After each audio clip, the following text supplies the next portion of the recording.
And I'm like, hello. And he's like, hi, were you still planning on coming by? I said, yes, our contract will be out soon. Well, I just don't think I'm going to sell the property at this time. I'm like, what? We talked, everything was pretty much a go. You said that, just have the photographer come over and boom. So he tells me he's not going to sell the property. So I'm discouraged or whatever. I'm like, all right, cool, move on. So now we're in middle July, calling, come across another seller who's interested in the property and get his property under contract. Long story short, the guy ghosts me.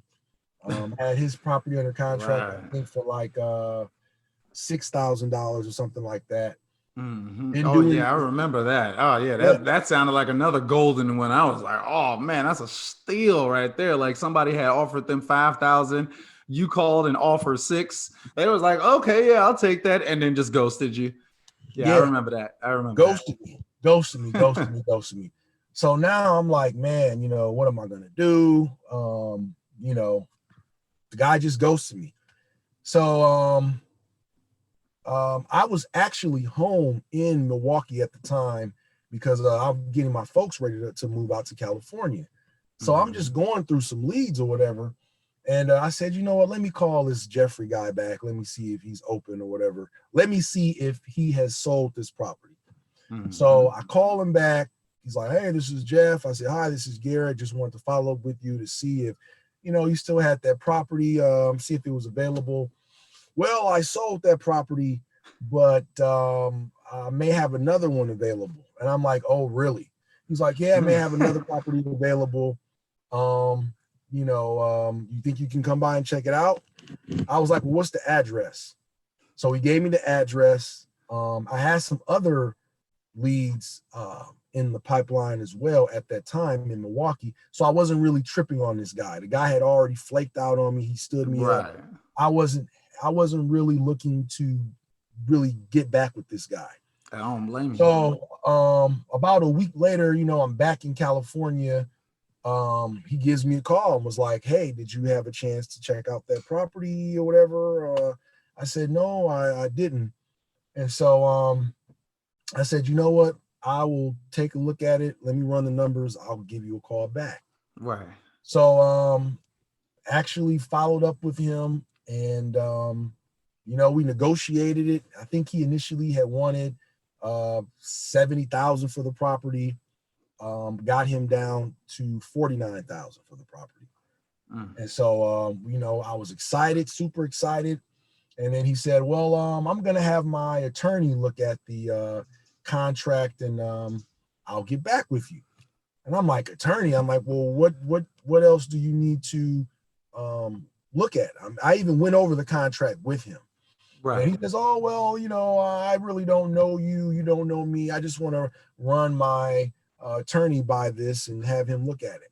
And at this time, I'm numb to it. A lot of people say they're going to have their attorneys look at it. The Asian guy told me the same thing. And then they just disappear a lot of time. Yeah, most of the time it's just fluff. They're not going to really have their attorney. They're just blowing you off. So I think Monday turns into Friday at this time. I was even telling you about the situation. And so Friday afternoon occurs. I check my email, my inbox, and I get a response from Jeffrey with the contract signed.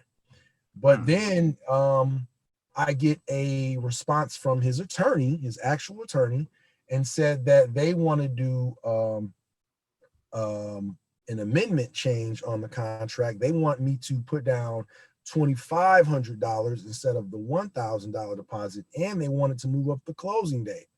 So I'm like, come on, man. We agreed on it, everything. Why is this guy giving me the runaround? And I'm calling you. I'm like, man, I don't know what to do. Maybe I could let the deal just go by and just keep pushing, or I could just stick with it, Everything is negotiable. Yeah, everything is negotiable. Everything is negotiable. Everything is negotiable. So I just kind of just went with my gut, and I'm like, you know what? Either I'm going to get this contract, or it'll just be another learning opportunity.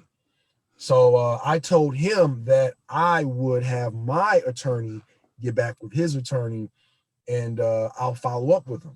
Mm-hmm. And you know, I'm calling a lot of people, reaching out to old friends or whatever, and was able to get some feedback. I just said, you know what?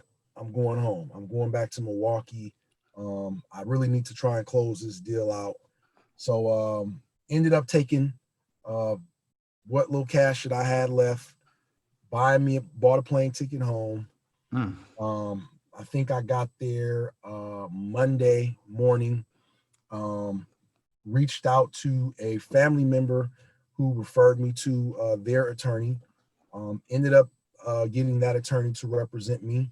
And long story short, the attorney was able to renegotiate my initial contract for $1,000 for the earnest money deposit, and also the closing date. So we were back on. Bang.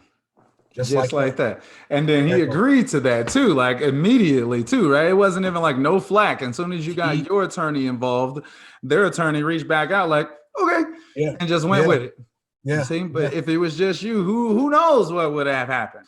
Yeah. You know, had you honestly, not flown out there, who knows what would have happened? I think I probably just would have lost the deal. Yep. You know, chances are. Yeah. He just wasn't really trying to budge. And boom. So ended up getting the house under contract, went to the actual title company and put the earnest money deposit down. I wasn't even really trying to put the $1,000 down, but that's tough. That was tough. Like when I say that I really spent all that I had to get this house under contract, I spent all that I had. So ended up going to the title company, putting the money down on the earnest money deposit. And so he's calling me. He's like, hey, you know, when are we going to get this deal done? Are we going to close in 2 weeks? I said, yeah, we're going to close in 2 weeks.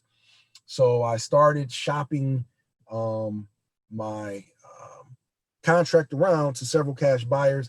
I did not have a huge cash buyer list in Wisconsin. I only had maybe about 6 or 7 people, honestly, that I thought were really going to show interest in the property. They told me that it was just simply too high for them. There was another cash buyer that I reached out to. I think they would have budged, and I think I would have made maybe about at least 10 to 12,000 on the contract, but I never spoke with the actual owner. I kind of spoke with the secretary, and she was kind of like representing them. And so lost that. So now I'm like, 2 weeks passed. I mean, it's getting down to the nitty gritty. I'm worried, you know, I'm like, man, I don't think I'm gonna get this deal closed or whatever. Right. So I ended up reaching out to another local wholesaler in the Milwaukee area. And so I ended up getting filling out a JV deal with him. And he did have a buyer, in fact. And we ended up walking the property, or they walked the property rather, the following week.